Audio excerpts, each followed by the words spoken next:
Good afternoon. My name is Nicole Guarneri. I'm an independent consultant working in the financial inclusion sector since 20 years. It is a great pleasure to welcome you. You are the survival of the Microfinance Week. So you have absorbed full of information, and thank you so much. You are our heroes to be here with us. It's an enormous pleasure to be here with this impressive panel of wonderful and amazing women. I will present in a moment. With this session, we want to explore how investing in local ecosystem surrounding rural women and serving rural women can really have a contribution to food security. And I wanted to introduce my distinguished panelists. We have Caterina Giordano, my friend and ex-colleague at MFR, that is here representing Alterfin, is the Chief Impact Officer at Alterfin. Then we have Sbongile Metumbo, CEO of Invita, Switzerland. And we have Lakshmi here at Grameen Foundation, the Innovation in Agricultural Director at Grameen Foundation. So before introducing a bit more about their extensive experience in financial inclusion, I would like to quote a CGAP publication that I read some time ago that was saying hunger is a moral crisis. And even though we are able to produce food for feeding the majority of the people in this world, let's say to feed all the people of this world, still we have learned in many of the other panel of these conferences that more than 800,000 people still is suffering of chronic malnutrition and is chronically undernourished. And these are people from the south of the world, mainly in rural areas, and 60% of them are women. So addressing women's food security is really key to be able to, not of course in 2030, but maybe at a certain point to achieve the target of the Sustainable Development Goal 2. The evidence is in. And we have now a lot of researches and studies showing that investing in women and girls can really benefit and have an impact on food security, and can definitely contribute to hunger. I wanted to quote, this can happen in several ways. And always from this CGAP publication, it was very interesting to see how this can happen in several ways.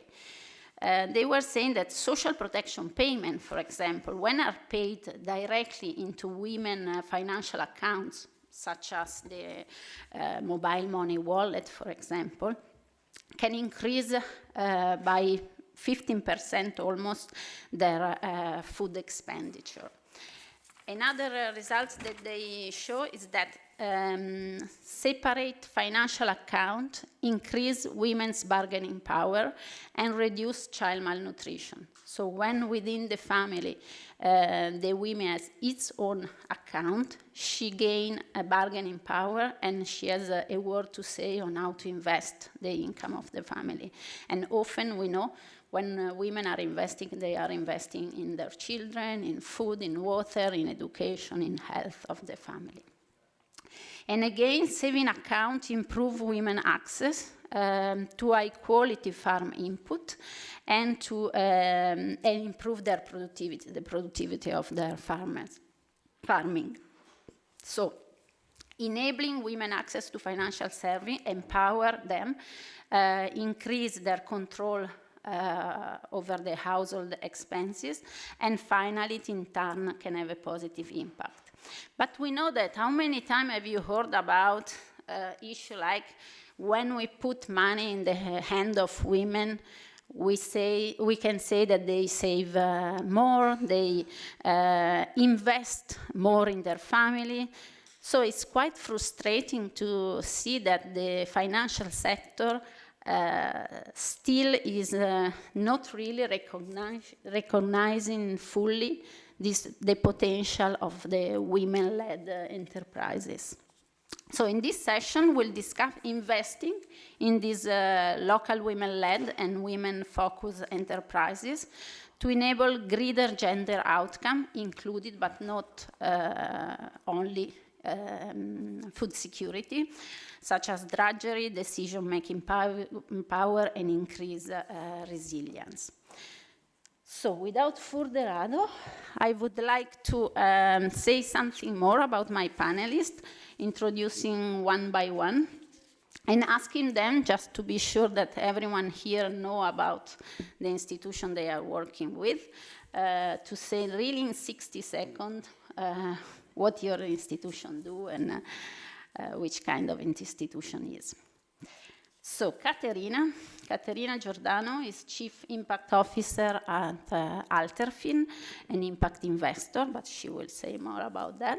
She joined in 2013 as a Asia and Africa regional manager, and then as head of investment.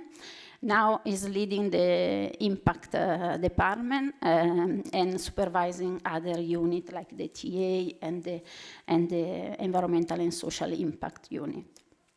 The floor is yours, and 60 minutes. If you can present briefly Alterfin. Thanks to all of you for not going home and sticking around. Let me be brief, I reduce 10 seconds. I like to describe Alterfin as an old lady. Because we are 30 years old, so we're one of the very first impact investors. We were created by banks and NGOs, because at that time there was a void to fill, which was funding the missing middle in agriculture. And today we're still doing the same, because the void is still there. So Alterfin is a social cooperative, so we do it by mobilizing capital among more than 6,000 cooperative members. We do receive also support of institutional investors, and we invest in microfinance, financial inclusion, and smallholder sustainable agriculture in Africa, Asia, and Latin America. Then we have Lakshmi here. Lakshmi is the Innovation and Agricultural Director from Grimmie Foundation. She oversees the agricultural market system global portfolio, including technical design and implementation of strategies. She has worked extensively on digital innovation in agricultural extension for smallholder farmers, and also on inclusive agricultural value chain development across different countries, Ethiopia, Kenya, Philippines. Welcome, and if you can say a few words about Grimmie Foundation. Thanks, Nicole. I don't know if I need the mic. It's such an intimate group. Thanks for being here. The last session, almost last session, I guess. I'm happy to be here with this esteemed panelist and Nicole. Talk a little bit about Grimmie Foundation. I'll be super brief. We're a nonprofit, global nonprofit organization. Essentially, we enable the poor, especially women, to create a world without poverty and hunger. And that's been our mission for over 25 years. And we invest in the power of women. We'll talk a little bit more about that during this session. And what does that really mean? We aim to work through an ecosystem approach to remove the economic and social barriers that exist for women. And what do we mean by women? We're talking about women entrepreneurs, women smallholder farmers, and young women. And so I'll just keep it like that for now, and then we'll get into it during the panel. Thank you very much. And Zvongile is the CEO of Invita in Switzerland. Sorry. Sorry,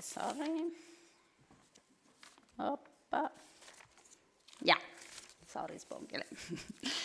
So Sbongile is a CEO of Invita Swaziland Women Finance Trust. She will explain better what Invita do. Is a development financial professional with more than 15 years experience in women empowerment, digital solution, poverty alleviation, and youth entrepreneurship. Sbongile, please, if you can present a bit Invita and its business model. Afternoon. I'm happy to be here today and appreciate your presence. Invita is a Swaziland microfinance organization that provides socio-economic empowerment to women and youth, focusing on financial services, which is microfinance, microcredit, business literacy, insurance, and financial literacy training as well. We are currently working with over 20,000 clients, providing financial services, and we have since had a new innovation through partnership with the Grameen Foundation, which I will share more about. This is an organization that is turning 34 years this year and has explored and benefited quite a number of women and youth in the country. Thank you. Thank you, Sbongile. So to start our discussion, I would like Caterina to start, and she represents Alterfin, an impact investor with a significant gender inclusion mission. And Caterina, if you can explain a bit better about Alterfin theory of change regarding gender empowerment and inclusion. Thank you. So, Alterfin mission is to reduce vulnerability of the poor by providing microfinance, financial inclusion, and funds to small sustainable agriculture organizations. So for us, investing in women is simply smart. Vulnerability, we know it's concentrated in women, rural women, but we also know that investing in women can be an accelerator for improving the conditions of households. So it was simply smart. So it's been always embedded in our DNA. Then a couple of years ago, we decided to change the way to be accountable to the fact we declare ourselves as an impact investor, so to dare to measure impact. And as a result, we reviewed all our impact strategy, and we defined pillars, which were market access, financial inclusion, contribution to a reduction of environmental degradation, investing in missing middle. And for us, really investing in women was an overarching pillar and impact strategy. And so the big change, we actually shifted from equality to equity. So, and by the way, walk the talk, we also look at ourselves, first of all. So we had a women strategy also internally at Alterfin, but we also decided indeed to have a more of an equity lens throughout all our investments. So integrate into our due diligence, a lens allowing us to understand how each partner we work with treats women's staff, is inclusive, and how they serve women, either farmers or microfinance clients. And that's with the idea of supporting them to improve how to improve them along the pathway of inclusiveness. And that was one of the biggest work we've done. And then we decided to be more deliberate. So on one side, kept on working with institutions that are women-focused and try to better understand how they serve them, but also to start working more deliberate with women-led organizations, either in the agricultural sector or in the microfinance sector. And as a first step, we decided simply to learn. So we started all this data collection, and we decided for a couple of years we were just collecting data about our partners to understand where they were standing in terms of inclusiveness, how many women-led organizations we are working with, and just then, after that, to develop objectives we want to achieve through our women lens investment strategy. If the other has something to add, or you feel free to intervene, and you also from from the audience. Feel free to do questions. There will be a question and answer session, but feel free to do it now if you have question, and the same for the one that are following us online. Thank you, Caterina. It's nice to hear about the gender lens, how a gender lens has been integrated really in the investment process at the Altofin.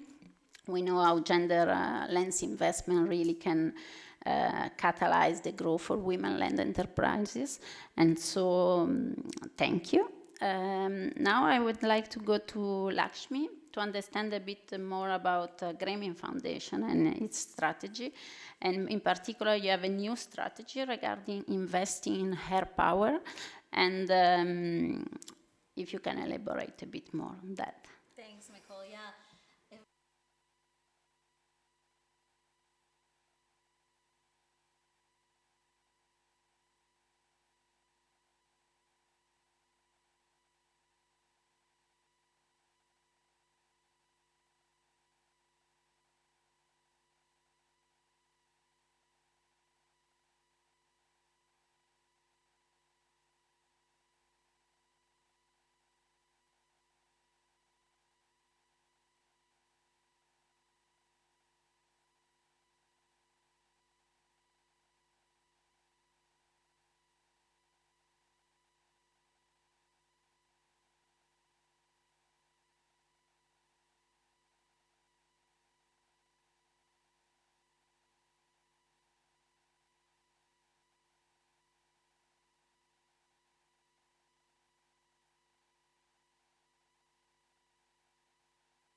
Thank you, Lakshmi. When you were talking, it comes to my mind like the Mary Poppins bag. You remember? She was pulling out. No, in the sense that very holistic approach and strategy. A lot of, you mentioned biofortified seed, catalyst grants, FPOs, and we have learned also in this conference how holistic approach are important when facing challenges like financial inclusion for women and food security. So, but we have here Sbongole that represent a real practitioner. You are also, but you both are practitioners, but she's from a financial institution, so it's nice to hear from her. If you, Sbongole, can you explain a bit about how do you use this grant that come from the Grameen Foundation on the Digital Financial Solution Innovation Prize? If you can explain a bit. Okay. How do you embark in this digital journey? Okay, as I previously mentioned, that we're a microfinance, institution, and as a microfinance institution, you're always looking for solutions that would enhance your performance and enhance reach out as well and efficiency in terms of the clients that you are serving. So our clients, as mentioned, are 20,000 located throughout the country. We're promoting savings. We have savings, we disperse loans, we provide financial literacy, and we also provide mentorship to our clients. So when the call for innovation came for us, it was an opportunity to bring everything together and to ensure reach out within a blink of an eye in terms of ensuring that our beneficiaries don't have to travel long distances to access our services. We know we're working with women. Women have so much to do within the household. Acquiring a loan, repaying a loan and saving is an added responsibility. So the innovation for us was an opportunity to ensure that women are able to tap on the innovation, regardless of where they are, in their businesses, in the comfort of their houses. They're able to access our services, repay their loans, and access the loans as well on their phones. So the innovation enabled us to partner with the MTN Foundation, which is a mobile provider in the country. So what basically happened is MTN provided also technical support in saying, I'm going to help you develop the app. Grameen Foundation came in to say, I am going to capacitate your clients, your staff, on how to run the app. So now it was more as a synergy, and integration as well of our app information system that we are using, and integrating it to an app that will be integrated also to a mobile money provider. So what happens now is through the application, our clients would press *9108#, and then her reference number is going to show. Her loan statement and her savings will show on her phone. So when she is saving, she would just, transact her savings. Her savings would be on her mobile money account. So in the mobile money account, she'll be transacting to save or transacting to repay a loan. So in that app as well, she's able to apply for a loan whenever she needs a cash flow injection, because most of our clients will find that she has a loan, but whilst the loan is ongoing, maybe there's been too much cold or too much hot, the chicks, if she's running poultry business, for instance, you'd find that a majority of her chicks would die. So she would need a quick injection that would enable her to continue with her business. So during that time, she needs a quick injection, she needs money. So the app allows her to quickly borrow money on her phone, and that money is, the system automatically approves if she qualifies and transfers the money into her mobile money account. And within the area where she is, she's also able to further transact and buy, chicks from a supplier of chicks within the community where she is. She just collects and business continues. She wants to repay a loan as well. She's going to pay like that, transact, and immediately she finishes transacting, she's going to see a loan statement or a saving statement that will show a balance, a reduced balance on a loan when she has repaid, increased balance on her savings when she has saved as well. So that product kind of enabled us as an organization to ensure true efficiency, and ensuring that women don't travel, don't come to us, instead they're able to access our services from where they are. and it further ensured an increase. I did talk about over 20,000 clients that that Imbita is currently working with. But that kind of, for us, it was an excitement because as an organization working with women and youth, we are very particular about ensuring that women are indeed empowered economically and socially. And in that regards, we mean they truly make decisions, because more often we tend to provide these services, but not so much involved in how empowered are the women we are working with. Is the service empowering them, or maybe, you know, disempowering them? So as an organization, we always want to closely monitor the impact of the service in terms of her decision-making power within the household and her control of the resources that she generates within the business. So the way we do that, we have a pre-loan assessment and an after-loan assessment. Like through the pre-loan assessment, we would have 5 key questions that we ask the client, key questions in terms of decision-making power, who makes decision within a household, how far are you in controlling the resources that you generate within the business that you make, and what changes happen before and after. You know, before maybe it was only the husband that was generating income for the household. You find that the woman has no say completely. But after she's running the business, we always want to see indicators. How much involved is she in making decisions? You know, now that she's also contributing something from her business, profits generated from her business.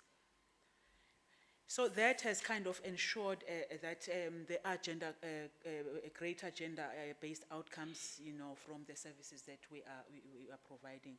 The app has also ensured that women are kind of able to keep their funds, can have 100% control, because previously you'd find that she has actual cash. She receives a loan for 5,000, for instance. She has the money in her hand.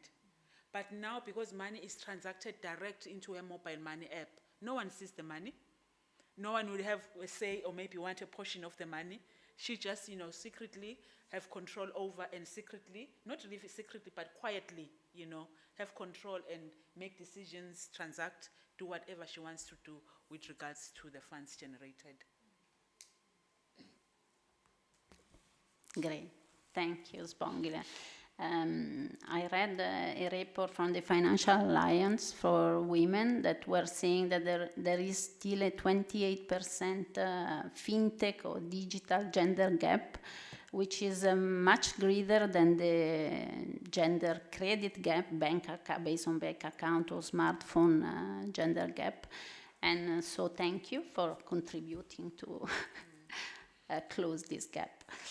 Now I would like to go back to Lakshmi with maybe if you have some more practical cases and lesson learned from your MADI, in particular the MADI project that you mentioned, working with the farmers producer organization.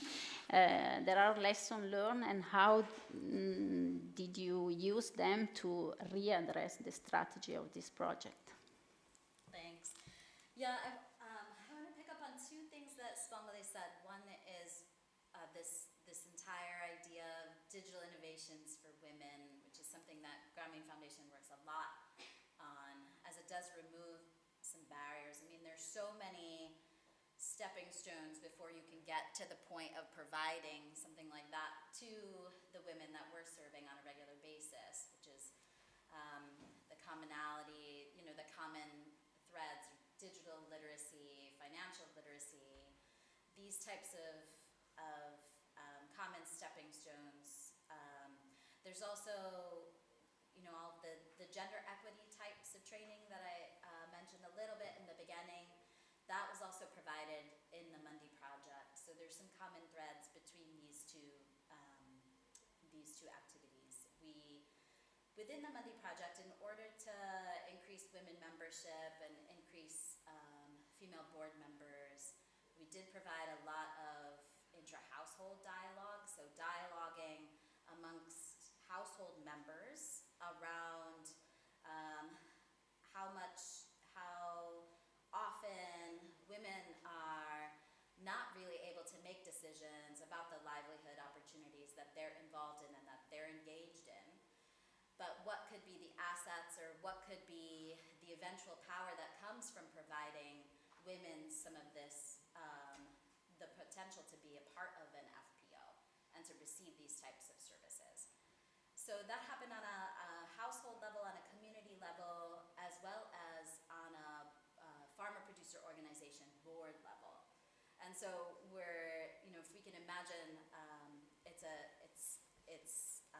an all-male board, it's an all-male leadership team.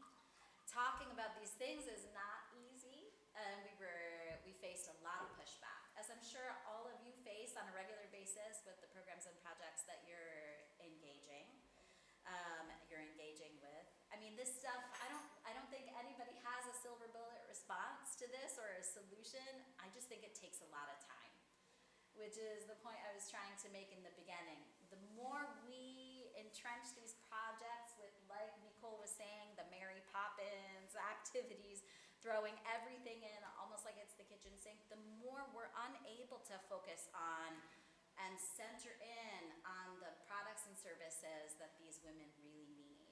And so I'm not criticizing the Mundy project, but I want to point out some of these realities, that in order to do gender mainstreaming right, we need to hone in and center focus on it in order for it to be an expansive way in which there is progress.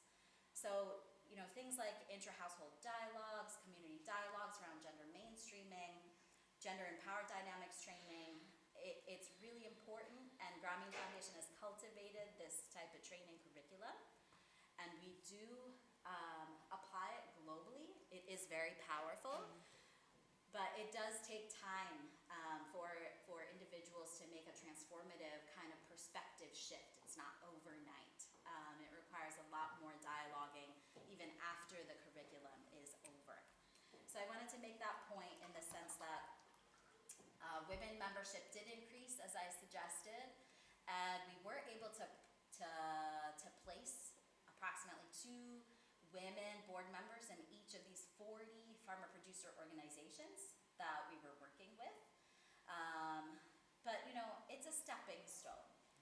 What exactly are the women board members doing? And how exactly can we help support them now in removing barriers so that they'll have agency enough to make appropriate decisions for the women shareholders, is something that we're focusing on moving forward in the phase 2 of this project. And it's really needed when we talk about these transformative shifts and we talk about really understanding the population of women, segmenting them, really need to understand what it is that the farmer-producer organizations can do. So that's one thing. So moving beyond headcount is a really, really important lesson learned. It is a stepping stone, but it only gets us so far. The second thing I really wanted to bring up is, one of the things that we found to be really interesting is that farmer-producer organizations, we were providing all of this supportive training and helping to change their perspectives around gender mainstreaming. That's great. We bring one side of the equation to the table. Bringing the women shareholders on board is another side of the equation. So matching that supply-demand is really, really important and critical. What we found in our end-line studies that a lot of women were actually suggesting that the farmer-producer organizations are still, even after a lot of intra-household dialoguing, is still a man's kind of sphere. And the self-help group is more related to kind of what they wanted to be a part of and what they were a part of. And so I think our strategy now is really to marry the supply and the demand. Can the farmer-producer organization add value to a woman's self-help group, thereby bringing in women members to match that kind of service and demand? And so it's really about matching now and working and having self-help groups and farmer-producer organizations working together. So the lesson really learned is, what is out there in the ecosystem such that women are already engaging, and how can we support women to engage in these, agencies that can bring them additional products and services, but do it in a way where they feel they can also take part and that can add value to them as a whole. Yeah, I'm sure there is more, and probably there will be question about that. But in the interest of time, I would like to go back to Caterina. And I know that Alfterfin has developed its own system to measure impact regarding gender empowerment. Can you give us also, what did you learn from using this system? So, as explained before, the first step was collecting data to understand where we were, our partners were. So, and basically ran our new due diligence tool with a gender lens integrated on all our partners. And there were a couple of learnings, very interesting. First of all, it allowed us to map the needs of our partners when it came to gender, women, including women in staff as clients or farmers. But the second thing we observed, it's a correlation between being women-led and the adequacy of the products. So observe that all the women-led organizations had better structured products, regardless, men or women. And that was very interesting, also in line with what Lakshmi said. Basically, you invest in women, you're likely to have better products and serve better women. And the second thing, we actually, as I mentioned before, we wanted to invest more in women-led organizations, but the first thing was creating a baseline, understand, okay, how many of our partners are women-led? And what we saw is that actually, while in microfinance we had more organizations that are women-led, in agriculture there are far less. And I think this link with the fact, common knowledge, that unfortunately women-led enterprises are less likely to go and ask for investments because they believe less in their capacity and they underestimate their business.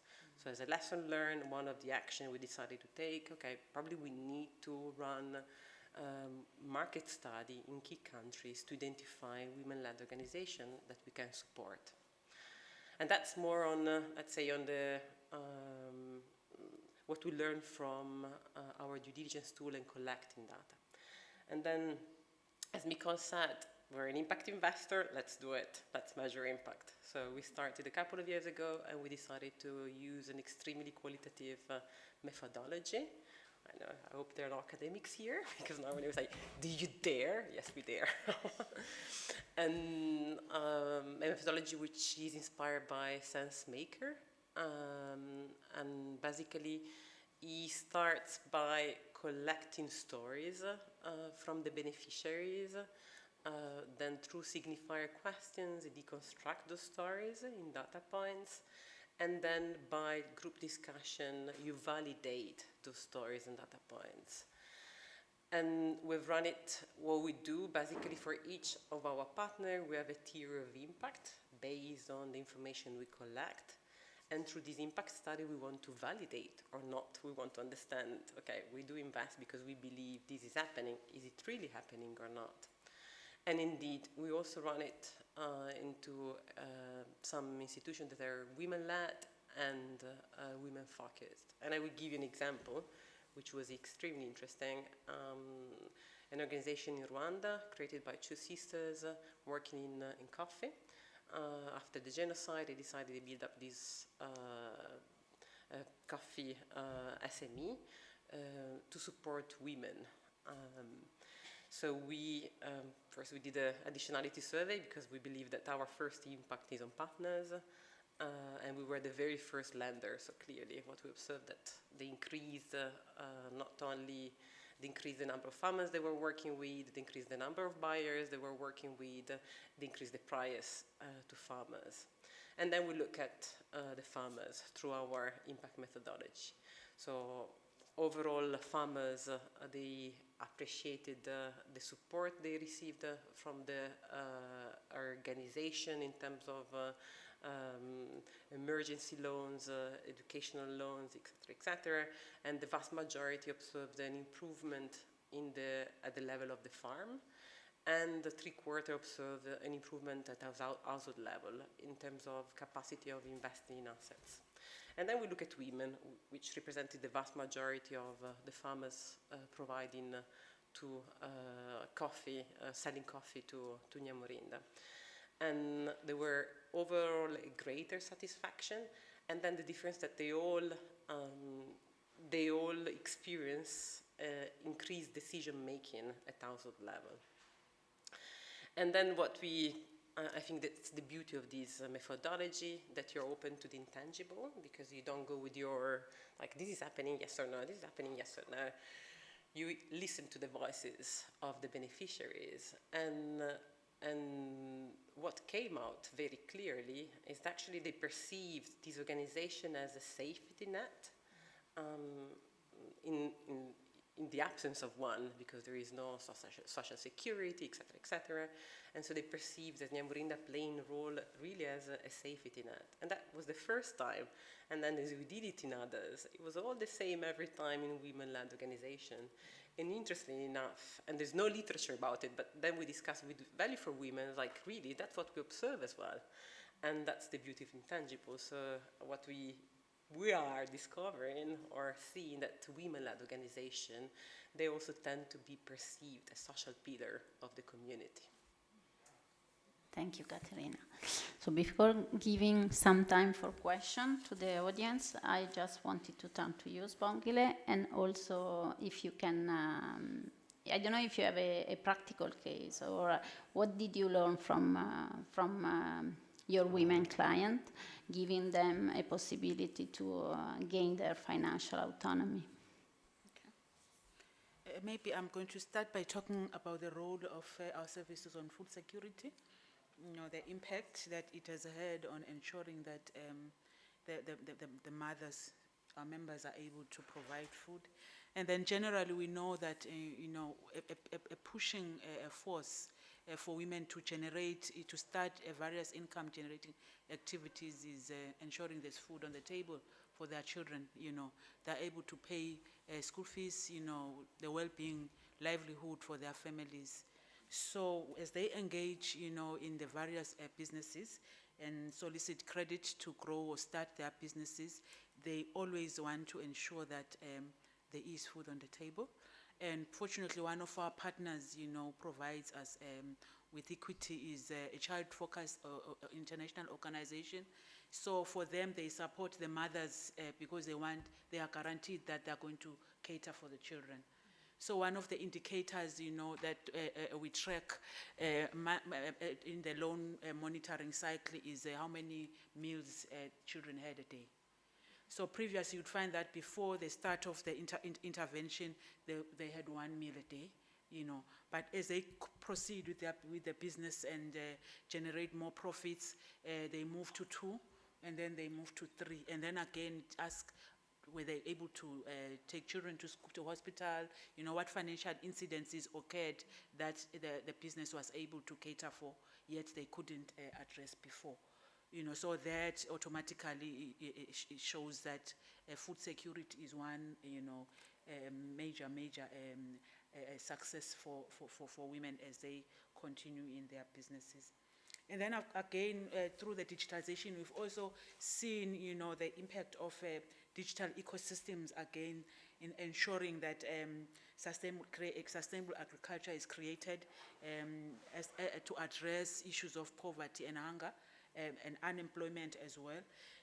For instance, when we started, soon after we started this project, this innovation with Grameen, there were quite a number of partnerships that we forged with different agricultural initiatives, and one major successful one was with the National Marketing Agricultural Board, which buys various farm produce from farmers in the country. But now we're strategic to forge partnership with them such that they're able to buy from our clients, the women and youth. So our role now, you know, it's a value chain kind of, because we come in, we provide credit. The credit is used to buy seedlings, fertilizers, and, you know, plow the fields. So, and then again, there's the Ministry of Agriculture coming in to provide technical support to ensure that the quality of produce meets the standard of the buyer. So immediately the produce is ready again, the market is ready to buy. So the buyer does not directly pay the client, but now pays through the system, the digital app, And then what happens then, the money paid is used to settle the loan and credit the member's account with the balance. So automatically you can see that she's guaranteed of capital, or she's also guaranteed of a market for her produce, and at the end of it she's able to receive money which she's able to save and which she's able to address, to invest in the livelihood of her family. So in that process you can see that there is, you know, a value chain that is strong in terms of socio-economic issues, livelihood and business growth. Yeah. And then at the same time, whilst the women were engaging in the farming activities, we discovered that most of them were excited about the money that they are receiving because they get quite a lot of money. You'd find that one is doing 3 hectares just onion because the market at the time needs onion. So you find that there's food security issues are not so keen, you know, at the back of the mind in terms of, whilst I produce the onion, let me produce maybe half a quarter a hectare for household consumption. So now there was that, you know, strategic drive to say, let a proportion of your farming activities be reserved for household consumption. Thank you, Svangeli. Thank you for all these practical examples, strengthening the theory that investing in women and in her power can really contribute to food security. Now we don't have too much time, but we started a bit later, so I think we can take a few more minutes. If there are any questions from the audience, please.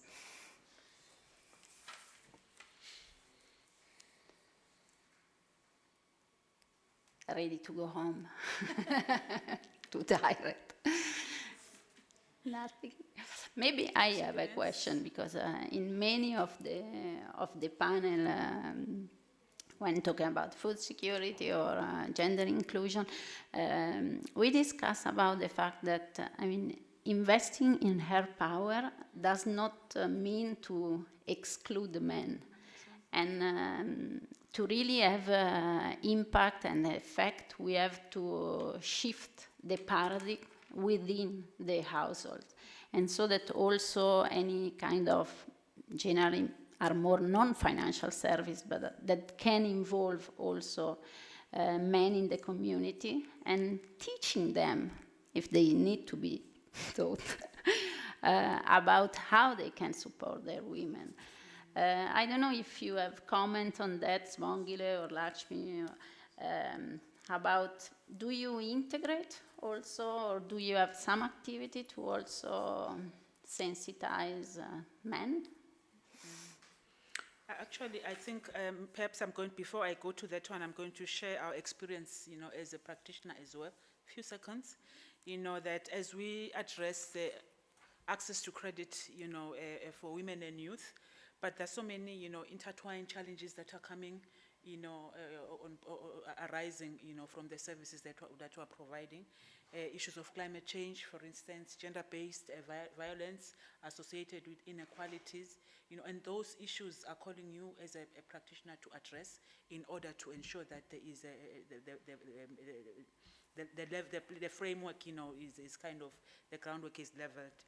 So gender inequalities is one key area where you find that you are empowering the woman with the hope that, you know, when you empower women, the whole household is improved.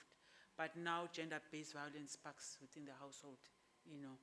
Now the woman is no longer empowered, but now being, you know, suffering the consequences of being empowered. So now we've, through the gender and power dynamics training, we did community dialogues, where now we are involving the husbands of the clients, you know, to kind of discuss the benefits of their wives partaking in the microfinance activities, how their whole household has improved, and what they see as their role as men. And it was interesting because most men really did raise quite a number of challenges that for them, they really don't know how to take care of their wives. For them, they grew up in a household where their father was, you know, always hard to the mother. So for them, they think, as a man, I really need to be strong, you know, to use power and force which impacts negatively on the wife.